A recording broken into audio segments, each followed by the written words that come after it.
Claro, cuando uno se encuentra con un teólogo que dice Juan no escribió nada, bueno, esa es tu posición y uno la respeta, pero como uno encuentra otros teólogos que dicen, no, mira, es difícil pensar que a la edad de 95 años Juan estuviera escribiendo.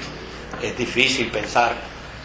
Es difícil pensar que un anciano que estuvo maltrecho en la isla de Patmos, ¿verdad? Mire ahí un pergamino cómo se escribía. Entonces se escribía de izquierda a derecha, ¿verdad? O sea, es difícil pensar que pudiera haber escrito. Ahora, fíjense que todos los datos concuerdan, todos los datos concurren.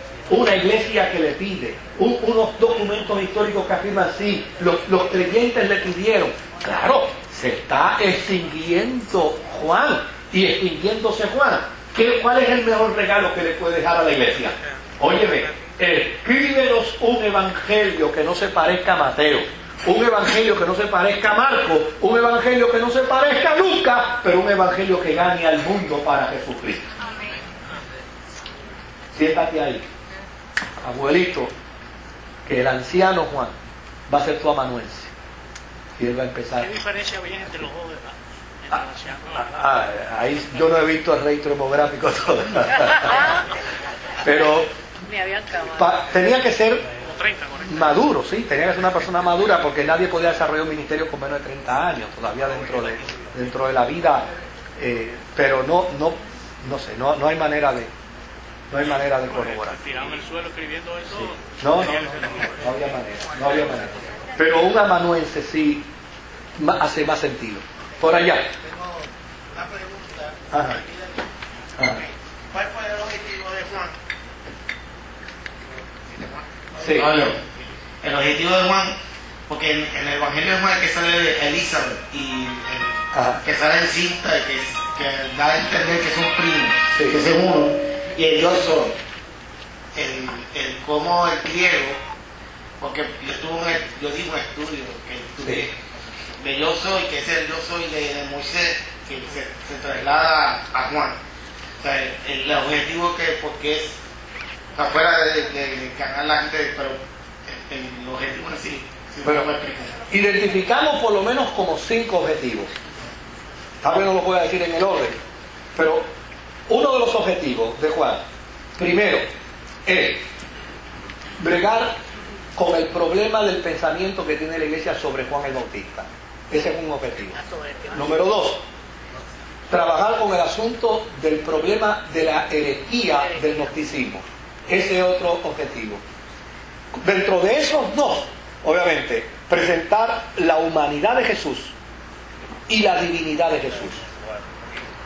Y el objetivo fundamental es presentar un evangelio dentro de un contexto diametralmente opuesto a los primeros 3 evangelistas que están hablando desde una perspectiva judía.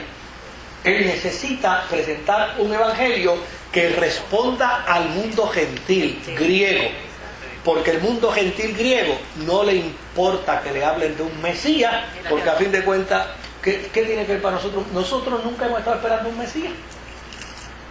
Ahora, Israel sí esperaba un Mesías.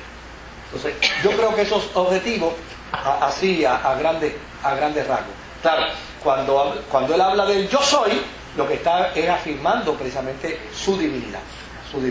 Y el mundo griego tenía una filosofía también. No, desde luego. Juan tenía que combatir. No, Juan no combate la filosofía griega.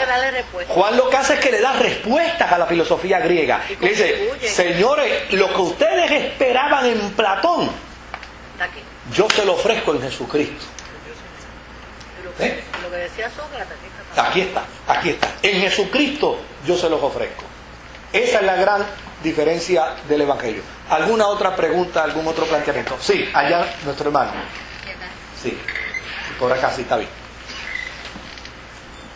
Sí, pastor. En cuanto a la divinidad y humanidad de Jesús, sí, pregunto, ¿habrá o será posible que pueda haber algún otro ser humano que resista poder llegar como llegó Jesús después de haber sido tan cruelmente maltratado y poder llegar todavía vivo hasta ese momento en que respira?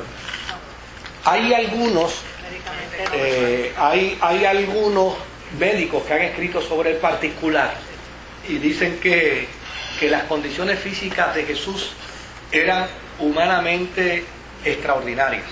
O sea, las condiciones físicas de Jesús eran unas condiciones No podía superar. extraordinarias.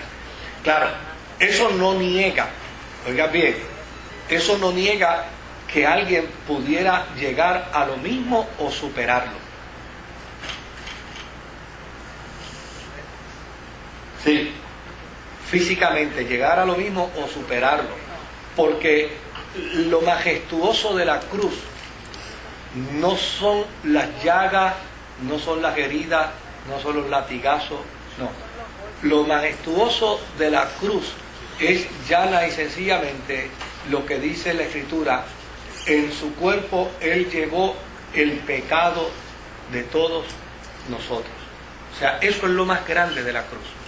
De hecho, en la película, lo que pasa es que pues uno no se percata, ¿verdad? Pero tienen que decírselo otros. Pero en la película de Mel Gibson, en la película de Mel Gibson, da la impresión que Mel Gibson lo que está es resaltando el cuerpo de Jesús, o sea, las heridas de Jesús, los clavos y demás. Pero sin embargo, cuando Jesús está en el monte orando y Satanás se le aparece, hay una expresión en la película donde Satanás le dice: ¿y tú crees que tú podrás llevar el pecado de toda la humanidad? O sea, que aún en la misma película, el guionista tomó el cuidado de hacer saber que lo más grande de la muerte de Jesús no es los clavos, ni la herida, ni la corona, ni los latigazos, ni la desfiguración de su rostro. Lo más grande es que Jesús llevó el pecado de todos nosotros. Claro, nosotros hablamos del pecado de todos nosotros y como es el pecado mío, pues el pecado mío a mí no me apesta, porque es mi pecado. ¿Ves? Ahora, pero cuando dice la Biblia que Él llevó el pecado de todos nosotros, ¿sabe? A mí me apesta el pecado de un violador de niñas. Y eso quiere decir que Jesús llevó el pecado de un violador de niñas. A mí me apesta el pecado de un abusador de ancianos. ¿Ves? Jesús llevó el pecado de un abusador de ancianos. A mí me apesta el pecado de un asesino en masa. Pero Jesús llevó el pecado de ese asesino en masa. Ahí es donde se le revientan los sentidos a uno, para simplemente declarar y afirmar que el amor de Dios es incomprensible. Es incomprensible. O sea, eso, pues claro que no lo es, por eso es incomprensible. Es el amor de Dios. El amor de Dios es incomprensible. O sea, porque cuando yo leo el texto dice: Él llevó todos mis pecados. Pues claro, pues mire, si mi pecado a fin de cuentas muchos de ellos lo hice con gozo. Seamos honestos, si la gente vive con un ropaje de apariencia tan vulgar y tan inmoral y tan imperfecto que da vergüenza a la cruz. Mire, si el pecado que nosotros cometemos, muchos de los pecados que cometimos lo hicimos a sabiendas, con intención, con alevosía, con todo. Lo hicimos con todo nos escondimos para hacerlo. ¿Verdad? Pues no nos puede apestar tanto. Ahora, el que yo hice no, pero ese bandido asesino que mata a niños, ahí es donde tú chocas. Ese pecado lo llevó Jesucristo en la cruz del Calvario. Ahí sí es verdad que uno se estremece, porque lo que yo hice sí, yo estaba dispuesto a hacerlo, pero jamás yo abusaría de una criaturita. Pero para el que abusa de una criaturita, aunque a ti y a mí no nos guste ni lo querramos entender, para él hay perdón en la cruz del Calvario. Y si es el padre más asqueroso.